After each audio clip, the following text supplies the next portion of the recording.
भाई क्या kick-S game खेला है बीजेपी ने। तुम लोगों को लग रहा होगा कि ओहो धर्मेंद्र प्रधान ने रिजाइन कर दिया है तो सीजेपी की जीत हो गई। ना ना ना ना ना ना, अभिजीत दीपके इस समय जो ऊपर से दिखा रहा है वैसा है नहीं, अंदर खून के आंसू रो रहा है ये आदमी। ये बनना चाहता था भगत सिंह, इसको बनने नहीं दिया बीजेपी ने भगत सिंह।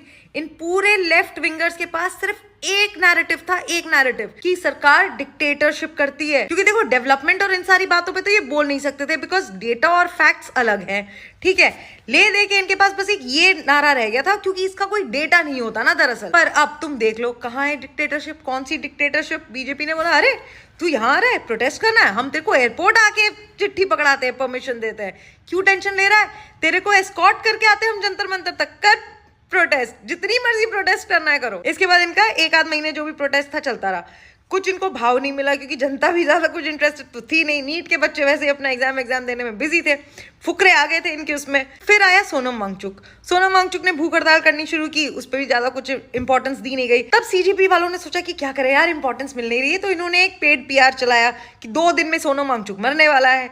अब उसके बाद क्या हुआ कि बीजेपी ने सोनम वांगचुक को उठा लिया, फिर उसको हॉस्पिटल में क्या घुट्टी पिलाई है भगवान जाने। हॉस्पिटल में जाते ही सोनम वांगचुक ने अपनी धर्मेंद्र प्रधान के रेजिग्नेशन वाली मांग पे साइड करके उसने बस बोला कि यार संसद में चर्चा चुर्चा कर लेना इसके बारे में, ठीक है। यहाँ पे बीजेपी ने बार्गेन कर लिया सोनम वांगचुक से। फिर इनकी सीजेपी से हुई कल के एक मीटिंग, वहां पे सीजेपी वाले थोड़ा सा ये मान गए कि चलो ठीक है तुम कैबिनेट से मत हटाओ पर कम से कम एजुकेशन मिनिस्ट्री से हटा दो, ये वो फलाना ढमकाना। वहां भी बार्गेन होने लगी।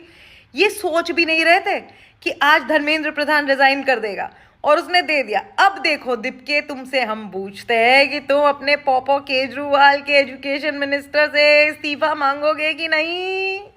मांगो बेटा, अब ये भी करो। अब तुमको प्रोटेस्ट करना पड़ेगा केजरीवाल की सरकार के अगेंस्ट। और यहाँ पे बीजेपी ने अपना बहुत बड़ा नैरेटिव जो इनके अगेंस्ट था कि ये डिक्टेटरशिप की सरकार है, डेमोक्रेसी की हत्या हो गई है, BJP has totally change that game. इनके मुंह पे दे मारी इनकी ये गेम। देखो बीजेपी का काम है लेफ्ट विंगर्स को राइट विंगर्स में कन्वर्ट करना, जो बीजेपी बहुत स्मार्टली कर रही है।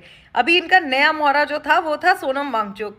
इससे पहले ये कर चुके बहुत सारे लोगों को, जैसे हेमंता बिस्वा हो गया, शुभेंदु अधिकारी हो गया और दीपिका पादुकोण, आमिर खान, सलमान खान, ये सब हुए हैं भैया कन्वर्ट। क्योंकि बीजेपी का एक ही मानना है, if you hate the right wingers I will defeat you bye turning you into one. ऊपर से इस प्रोटेस्ट में जो एंटी इंडिया, एंटी हिंदू नारे लगते थे और कैसे कैसे गाने गाए जा रहे थे, वो सब देख चुका है राइट विंगर। जो यूजीसी के टाइम पे भी राइट विंग इनके अगेंस्ट हुआ था, या फिर इस समय भी बहुत राइट विंगर्स, इनफैक्ट मैं भी बोलती थी कि धर्मेंद्र प्रधान को इस्तीफा देना चाहिए।